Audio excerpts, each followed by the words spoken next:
welcome back to my channel. My name's Renee. If you're new, welcome to our channel. Today's video is just gonna be a little Q&A.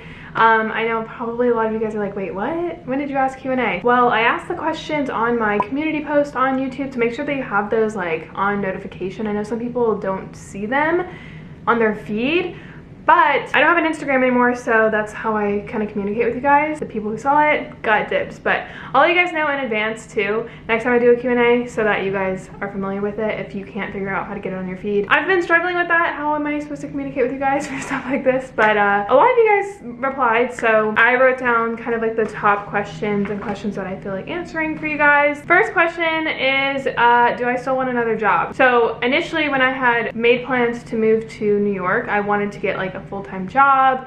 I didn't want to be like only doing YouTube because I was kind of losing my spark with connecting with YouTube and like doing it for a hobby versus like when your hobby becomes a job. But the world shut down. So I had also thrown in the idea of possibly going to a film school. But right now I'm kind of just up in the air. I would love to have a job. If you guys are in New York City and you know where I can get a job, let me know. But the problem is I don't really know what I want to do. I have a bachelor's degree in business management. I'm like interviewing for you guys. I am well qualified, but I've also had a YouTube channel for the past like 4 or 5 years. I do have some real estate knowledge thrown in there. I used to have like my license and work for somebody who flipped houses. But that's not something I'm really wanting to do. I think the difference between when I used to look for jobs was like I just needed money, and now it's more so like I just want something to escape to and have like some sort of like bigger purpose than just here on my YouTube channel. Like I'm not gonna leave what I'm doing for something that I don't like to do, so it has to be somewhat interesting. That's the problem. I don't even know where to start. Like I don't know what I want to do. I know I don't want to sit in an office in like a cubicle all day. I want it to be somewhat entertaining for me, like something I'm like really into, but I just don't even know where to start. But I definitely would be open to the possibility of getting a job. I just don't know how to start. A lot of you guys asked me how I feel after I got off social media, and to be honest with you guys, I'm feeling much more present and free. I feel like I felt that way more so when I just deleted it, but I haven't been on Instagram now for a couple of months. That was the only other like thing that I had. I used to have a Snapchat, I got rid of it. I've gotten rid of my Facebook long time ago. I never had a TikTok. Yeah, it wasn't that difficult.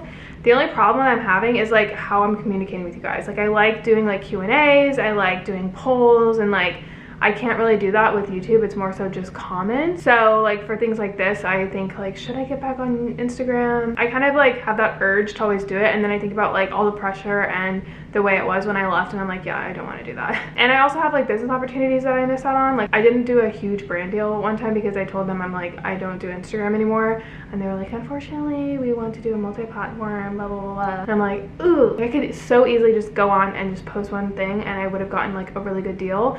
But you know, mental health comes first, my mental clarity comes first, and my authenticity comes first. So we're sticking to the no Instagram, and so far I've been really liking it. I've been really like present. Like I said, I've been talking to my loved ones on like more directly, if that makes sense. So instead of like just posting stuff about my life, I'll like literally have a one-on-one conversation with someone in my life, which I really like. And I feel like I'm more connected with YouTube. So a lot of you guys are asking me about my Christianity, my faith. I have never once said I was Christian, so I don't know why a lot of you guys think I'm Christian. I guess because I was reading the Bible, and I guess Elevation is Christian. But for me, my personal journey with my spirituality or faith has always been just like in the moment. In that particular moment in my life, I was more directed towards like the Christianity kind of faith and God. And when I say God, it could just mean whatever God is your God. Like I am not into labels. I think that just adds a lot of pressure to people, and then it comes with like all the stuff that is part of that label. It like is on you now. So I've never once said I was Christian. I was just more so diving into that world in the beginning of the year. For me, it's more of like a relationship with God. So like I still have that. It is a very personal thing. So that's another thing I don't ever really like talking about it too much, because I feel like I'm like pushing or like converting, and I don't like that at all. I have been reading the Bible still here and there. It's just not every single day, and I feel like when it becomes a little bit of pressure, that's when I like don't even want to do it. So I'm just kind of picking it up when I feel like it. Someone asked me, what is your take on the hot girl summer / that girl? And I'm pretty sure it's like a TikTok thing. I've seen it kind of a little bit sporadically throughout YouTube, and to be honest, like cool. I think awesome, to each their own. Again, I'm not big on labeling, so I really hate when people like label certain things, or when things become more trendy. I think it loses touch of like what initially it was made out to be. I don't know, I don't really know much about it. I don't think I can speak on it. What is it? I feel like ever since also I got off of Instagram, I'm like so out of the loop. I'm like, what's going on? What is hot girl? I know hot girl summer is like being your best self, right? For the summer. Feeling confident in who you are, having fun, and looking good while doing it. Women posting selfies with summery swag and style. Cool, do your thing. That's awesome. I don't understand like what would be bad about that. I think that girl means like the most optimal prime girl, like waking up at 5 in the morning and like being organized and having a healthy diet, working out, that kind of thing. Which nonfiction had the greatest impact on me? So the one that stands out the most is Life After Life. That's just something more so about like life after life. It's from a doctor, so it's backed behind like scientific evidence, and it's like a research thing. It's not like, oh, I'm trying to like, it has nothing to do with religion. It's just very interesting, and I actually read that before my dad even had cancer or anything like that. So I just read it because I was interested in the near-death experiences, and it is so eye-opening, and I'm so glad I read it before I had anyone like near me pass away, because it really does help you understand or like look at death as more so like another realm rather than like an unknowing or something like that. And then I remember the David Goggins book, Can't Hurt Me. Like after I read that, I was running every day. I was waking up at like 3 in the morning. I also read it at the end of the year of 2019 and the beginning of 2020, so it was more so like that new year, but that book definitely pushed me and like got me out of my comfort zone. So that is like another one that stands out. But I do have a video of like all my favorite nonfiction books that I will pop on the screen if you guys are interested in it, where they're like my top 5. Someone asked me my go-to podcast. I actually don't listen to podcasts. Yeah, I think they're kind of boring. I know some people listen to like more intellectual ones, but I feel like all of them right now are just very influencer based, where it's like I already watched their videos, I don't need to listen to them for like an hour. It just gets a little bit repetitive. I like Joe Rogan sometimes if there's like an interesting person on, but ever since he got on Spotify, I don't know if I like it as much. He's more like censored. That's it. I literally listen to no podcasts. Best and worst thing about being self-employed. The best thing is flexibility in terms of your time. I really love that aspect. Like I don't have to abide by a certain schedule or anything, and I'm pretty good at like being structured and like sticking with a schedule, so it's not bad for me. Some people that would be like their worst part, because they can't like just find the motivation to do things on their own. But that's my favorite part. And then the worst thing would be being alone all the time. I get jealous of people who work with like a team, and they have like their personal life, and then they have like their work life, and then they can go out with their coworkers and have fun and build relationships. Being self-employed and doing everything on my own, like I don't have an agency, I don't have any of that stuff.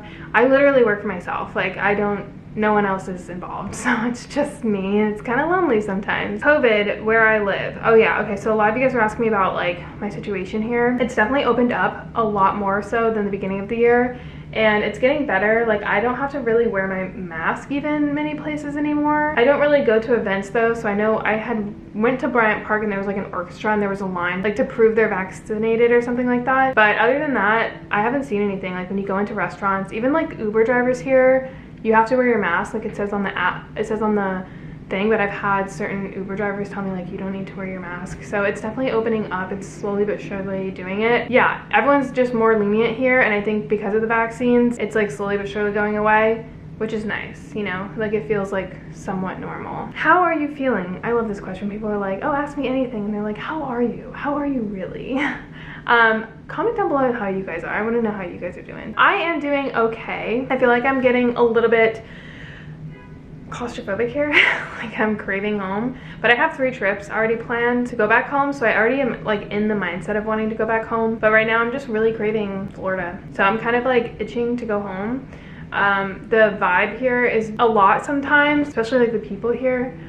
I know I sound like such a bitch kind of, but I'm not into that lifestyle of like, ooh, look at me, and like social media, like being everything, and like face and designer and stuff like that. That kind of like drains me sometimes. So I'm kind of like looking forward to going home for like authenticity of people and like just like more of a chillax vibe than it is here. So yeah, I'm just excited. Low-key would move right now if I could. How do you cope after grief? And someone had asked something about like post-death happiness. I had like my happiness level of like before I had experienced death, and it was like up here. And ever since, it's like even when I'm happy, it's like my half happy of like how I felt here. And I think it's just because like there's always that like touch on you now. Like you've been touched by this like horrible, awful thing. And it's like always on your mind. And it's not that I'm not happy. It's just I'm not at the threshold of happiness as I was before. And I think that just comes with grief. Does that make sense? It's like it's always with me now. I know that sounds super depressing, but it's true. I'm not as like optimistic sometimes. I feel like I'm just more of like I don't have very high expectations. A lot of like fear and anxiety has come from that, but I'm still happy, if that makes sense. Like I'm not sitting around like moping all day, but it is like something that's just always with you. And I heard a quote one time where someone was like, people try to build their life after grief, but it's not about building your life from it. It's like you eventually learn to build your life back up around it. Like you're always gonna have it. And I'm like, that's such a great like example to explain that feeling. And that's just how it is. The best expensive purchase and the worst. That was a good one. The best expensive purchase. Honestly, I would say my apartment. I know it's not like a purchase, but I like invested in this apartment for like, I knew that it would gather more clicks. It was definitely more of a investment into my business. I would never spend this amount of money on an apartment if I wasn't like an influencer, but I thought about it in terms of like video ideas that I would have. Like I love apartment decorating. I think about it in terms of thumbnail, stuff like that. So it's definitely been worth it because I did grow from, you know, having this apartment and that video. The apartment tour was a very successful one. I think because of the, not only the title of it being in New York, but also like the look of the apartment. Whenever I spend money on anything, I'm like, I get very antsy and I'm like, I feel like I'm getting anxious. And I felt like that way moving here. I'm like, is this the right thing? Like, this is so crazy, spending this much money on an apartment. I've gotten my money's worth from it, if that makes sense. So yeah, worst expensive purchase, Apple Watch. I got the Apple Watch because everyone else has Apple Watch. I thought it was like gonna help me in terms of my fitness, but I don't wear it as much as I thought I would, and only for tracking my fitness. And I don't even really like tracking my fitness because it's a little bit like obsessive in terms of like, I don't like tracking every little detail, especially when you're like working out and doing things to be healthy. Like you tend to look at the number more so than like improvement and all that stuff. So yeah, probably the Apple Watch. That's the most recent one that I'm like, I didn't really need that. My biggest flaw, nothing. No, I'm just kidding. I was gonna say like my mental health, but I don't think that's fair to myself, but it's more so like just being a little bit overwhelmed with my thoughts. Like I tend to like overthink, be a little bit pessimistic, and like hold on to things and think too deeply. Like I think that's a flaw because I have a lot of like very happy people around me, and sometimes I feel like I'm like a little bit low, but I'm not low. I just like, I feel like I'm a little bit ungrateful, but I think it's just like I tend to think about like the bad things first, if that makes sense. Who am I subscribed to on YouTube? That's a good question. AJ2, she hasn't posted in a minute, but she's all music reactions and stuff like that. Love her. Chelsea Trevor is really good in terms of like fitness, lifestyle. David Dobrik is back and I'm obsessed. Janae Daly, I just found her and holy crap, she's so aesthetic, and talk about a good energy, like vibe. She's just very happy and confident, and I just so into like apartment decor and stuff like that. I just love her vibe. Kelly Thamps. Chris Huey I just found, and she's again more into fitness. She's just really motivational when it comes to that. I'll occasionally watch the LeBrant family. I just think they're very wholesome, sweet people. Trey Kennedy. Favorite TV series. I don't really watch TV, but there's only 2 to 3 shows that I'll watch. I'll watch The Housewives if I'm like really bored. I'm not as into it as I was when I was younger. But a show that I can watch over and over and over and over again on repeat is Euphoria and The Challenge. My most go-to meal recently has been a Fresh and Lean meal. They're just like pre-cooked, like meal prepped, really healthy meals. They're just so easy, they're convenient, and they taste so great. They're like very hearty, but also very healthy. And then as for something that I personally make, I've been making a lot of like yogurt parfaits. So I'll do like a scoop of the Fage, the Greek yogurt, just plain. I'll do strawberries, blueberries, the grainless granola by Purely Elizabeth. Sprinkle a little bit of orange blossom honey.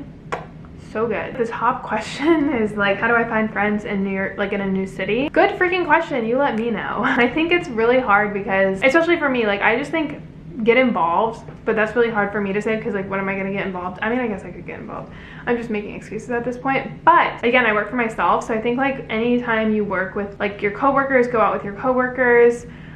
meet people through other people, and then meet them through other people. Like, just keep saying yes to things. Lately I haven't been the best because it's hard for me sometimes, I think, because mine is more so like, let's hang out to get content, and then it's like they go AWOL and you're like, okay, I guess I'm just sitting here. Like, I just need more like real people in my life. So yeah, I would just say get involved in anything that you can and meet people through people. I need some help in that aspect too. I think a lot of people too in my field, they meet other influencers through like platforms.